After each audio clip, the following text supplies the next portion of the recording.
পুকুরের উপরে লাগানো হচ্ছে বেআইনি জাল, আর সেই জালেই আটকে বহু ক্ষেত্রে মৃত্যু হচ্ছে বহু পাখির। ঠিক তেমনই শুক্রবার 28শে জুন বাগনানের চন্দ্রপুরে ট্রাফিক পুলিশের দপ্তরের পাশের একটি পুকুরের উপর লাগানো ছিল বেআইনি নাইলন জাল, আর সেই জালেই আটকে পড়ে একটি নিশি বক বা ব্ল্যাক ক্রাউড নাইট হেরন।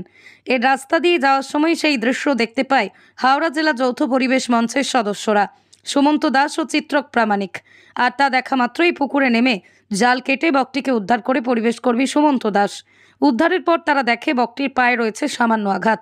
যদিও কিছুক্ষণ পর্যবেক্ষণের পর উদ্ধার হওয়া নিশি বকটিকে পরিবেশে মুক্ত করে দেয় পরিবেশ কর্মীরা।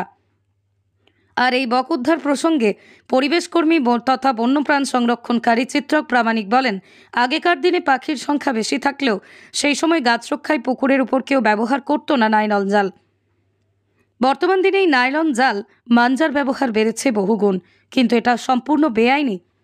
আর সেই বেআইনি জাল ও মাঞ্জায় আটকে পড়ছে বক, মাছরাঙা, পেঁচা, পানকৌড়ি সহ অন্যান্য পাখি। আর তার জেরেই বহু ক্ষেত্রে আহত হচ্ছে পাখিরা, বহু ক্ষেত্রে মৃত্যুও ঘটছে পাখিদের। ফলে পরিবেশ থেকে দ্রুত কমছে পাখিদের সংখ্যা। পাশাপাশি তিনি আরও বলেন, মাছ রক্ষায় দড়িতে রঙিন পেপার বা বোতল ঝরিয়ে পুকুরের উপরে পাশাপাশি টাঙিয়ে দিলে বাতাসের বেগে পেপার ও বোতল নড়লে পাখি অনেকটাই কম নামে পুকুরে। এতে আটকে পড়ার সম্ভাবনা অনেকটাই কম থাকে পাখিদের।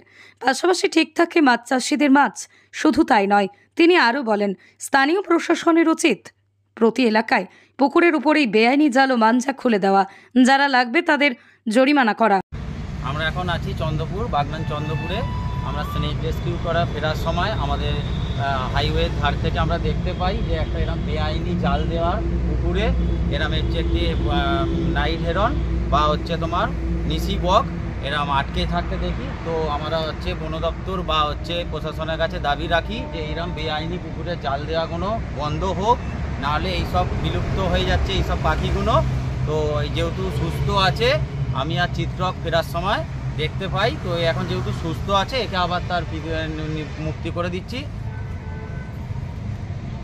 তার খোলা আকাশে একে মুক্তি করে দিচ্ছি। আসতে করেছে